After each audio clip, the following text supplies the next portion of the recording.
Edward de Bono is genuinely a man who needs a little introduction, one of the world's leading authorities on creative thinking. So without further ado, over to you, Edward.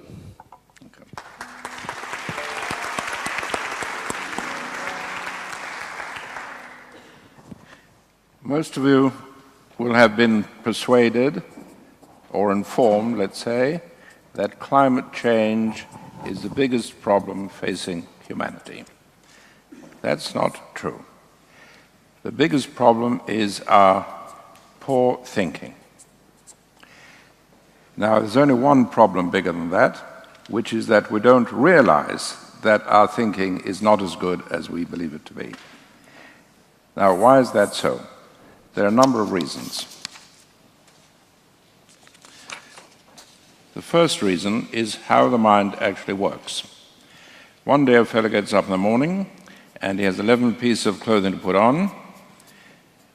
So he sets his computer to work out in how many ways he could get dressed. Computer takes 40 hours non-stop processing. That's not surprising, because 11 pieces of clothing, you actually have 39,916,800 ways of getting dressed. The maths are very simple. It's 11 times 10 times 9 times 8 and so on. If you were to try one way every minute of your waking life, you would need to live to be 76 years old, doing nothing else at all except trying ways of getting dressed. Now, that wouldn't be very convenient. Fortunately for us, the brain doesn't work like that. The brain is designed, indeed the whole purpose of the brain is designed to allow incoming information to organize itself as routine patterns. That is the purpose of the brain. So we set up the pattern, we recognize that this is a getting up pattern, and we just go through it. And that's how we manage to survive in life. That is how language works, because language, you have a word, and a word opens up a pattern. And that is excellent, and so on. I described this all in 1969 in a book called The Mechanism of Mind. The leading physicist in the world, Professor Murray Gell-Mann, who got his Nobel Prize for discovering the quark, read the book, was very enthusiastic.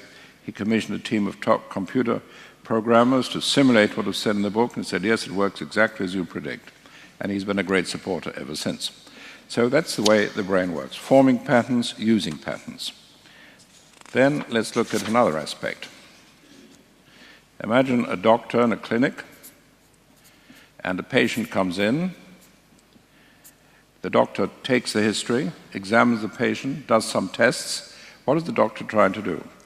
The doctor is trying to identify a standard illness, a standard situation, and once you identify the standard situation, you provide the standard treatment. And I would say 96% of all our thinking is of that sort. Analyze the situation, identify what it is, what it's made up of, and then apply the standard answer. Nothing wrong with that, it's highly effective, but it's not quite enough. Then we come to another reason, which goes back to the history of the human race.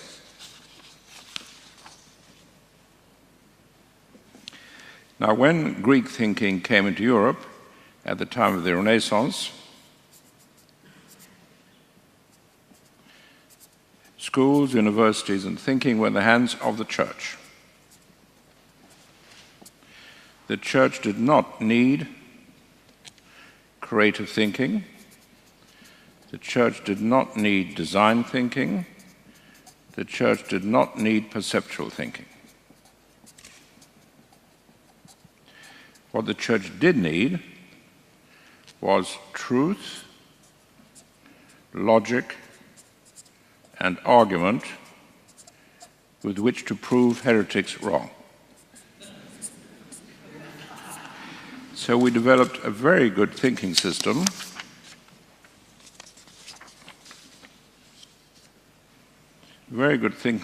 for finding the truth. And that has stood us very well indeed in science, technology, and so on. What we have never done culturally, we have never developed thinking for creating value. To be sure, individuals, innovators, inventors, entrepreneurs have done that, but culturally it's not there in education. Thinking for creating value. That's a big difference. In fact, it was even worse with the church, because when the church was arguing,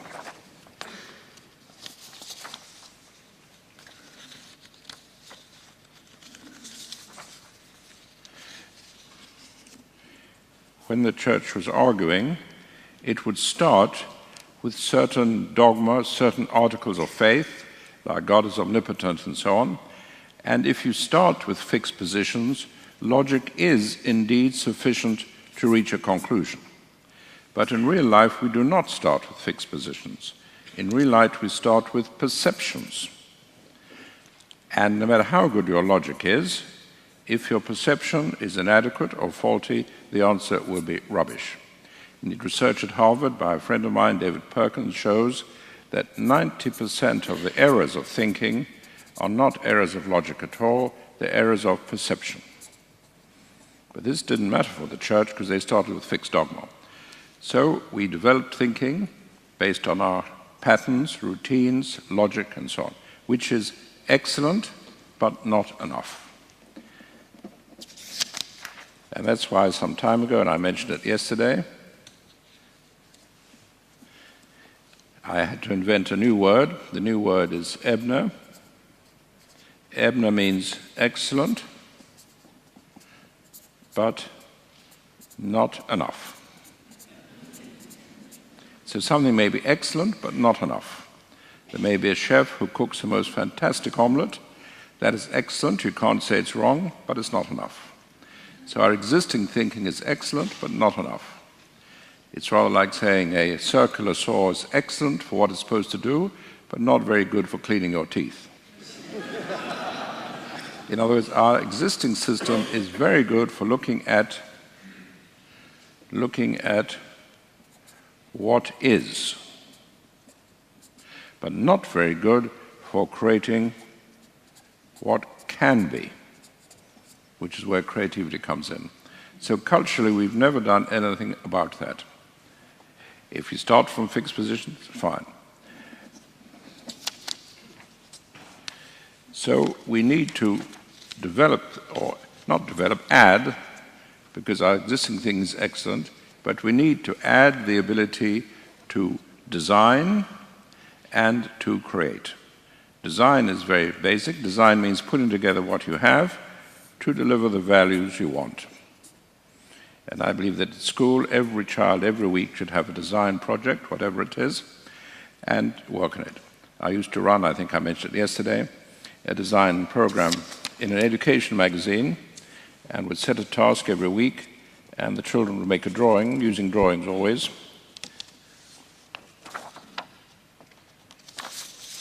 Of designs, and one of the exercises was the dog exercising machine, and most of the youngsters would have a treadmill,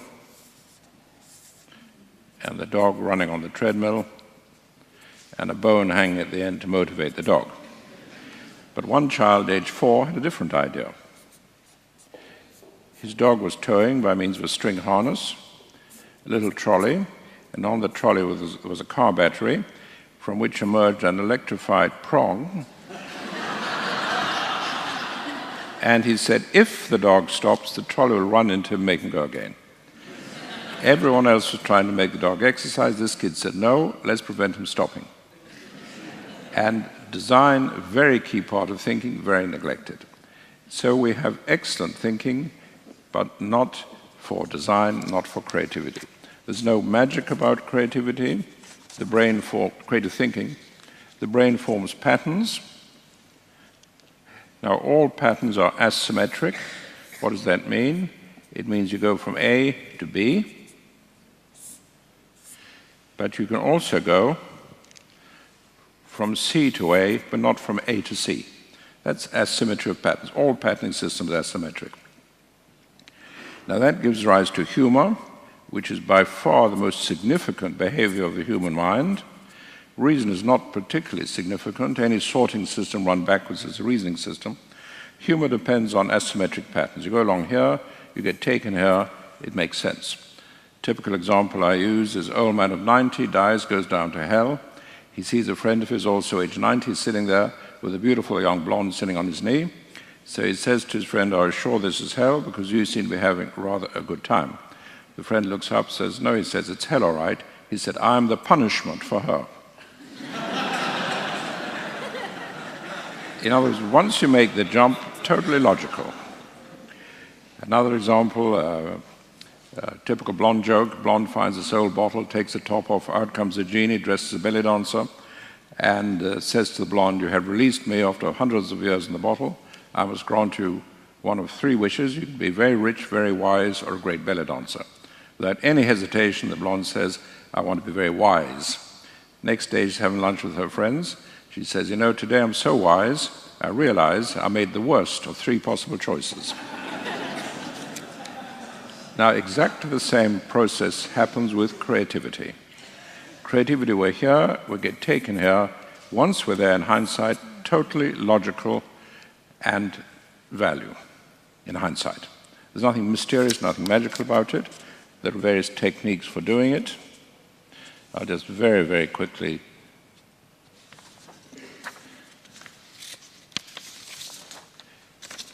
mention them.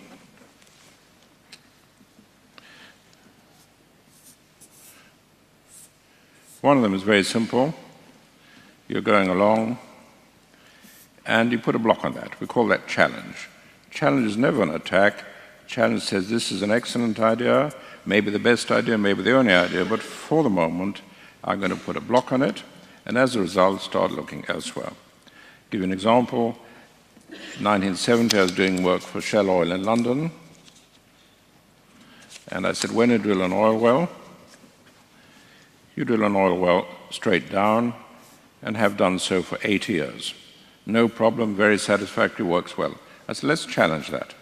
Instead of drilling the well straight down, why not go down to the oil seam and go horizontally? They said, we can't do that, the drill won't go around the corner. I said, yes, it will. If you use a hydraulic head, you pull it round. Today, almost every oil well is drilled like that because you get between 6 and 3 times as much oil from this oil well as from that oil well. Indeed, Statoil in Norway has one well going 10 kilometers horizontally. But for 80 years, everyone is very happy with that. Because it worked, wasn't a problem, didn't need thinking about. So challenge. Then there's concept extraction, where we're going along, and we go back and say, what is the concept behind this? Can we find another way out of the concept? Example here, mayor of a small town here in Australia said, we've got a problem with commuters. They drive into the town, leave their cars parked there all day. No one can park in order to shop. Should we put in parking meters? That's expensive to install and maintain. I said, what's the concept? The concept is to allow people to realize that their parking is limited. I said, well, you could do that in a much simpler way. You can park anywhere you like, for as long as you like, provided you leave your headlights full on. Now, you're not going to leave your car there for 1 minute longer than you need to because you run your battery flat. So in certain parts of town, you just have a notice saying only headlight parking here.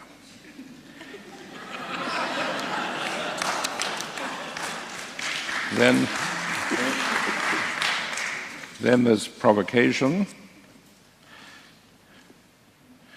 Provocation really upsets philosophers and logicians because provocation allows you to say something which you know is totally wrong. We call it provocation. And then you use what I call movement to move there. Once you're there, it makes sense. I'll give you a very simple example. One time I was talking to the California Ecology Department, about 500 people, and they said we have a problem with rivers flow this way, factory puts out pollution, people downstream suffer. So as a provocation, I said, the factory is downstream of itself. Sounds pretty impossible, how can it be here and here at the same time? From it comes a very simple idea. which is that normally you take in your water and you put out your pollution. We legislate that if you build a factory on the river, your input must always be downstream of your own output. So you're the first to get to your pollution. That is now legislation in 13 countries around the world. Very obvious. Take more care in what you put out because you are going to be the first to use it. Then there's another process. This is the last one I'm going to mention.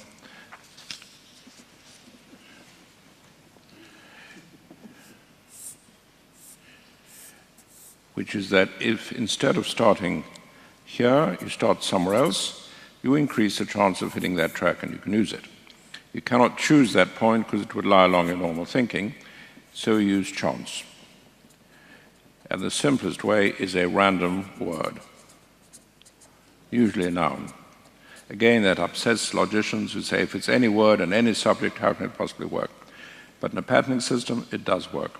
One time, one of my trainers in South Africa, setting up a workshop one afternoon for a steel company, ISCOR, just using this technique, they generated 21,000 new ideas in one afternoon. All these processes can be learned, applied, used, quite formally, quite deliberately. There's no magic, there's no mysteriousness about them. So we can develop additional habits of thinking, not instead of what we do, but in addition to what we do, to generate ideas. One final point. Again, for 2,400 years, we've used argument. A argues with B. Parallel thinking means A and B are looking in the same direction at the same time, but the directions change.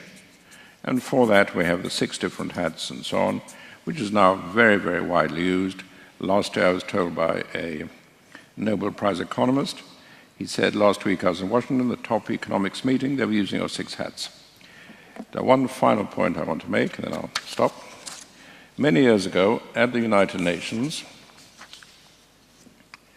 I tried to set up a group to provide some additional ideas.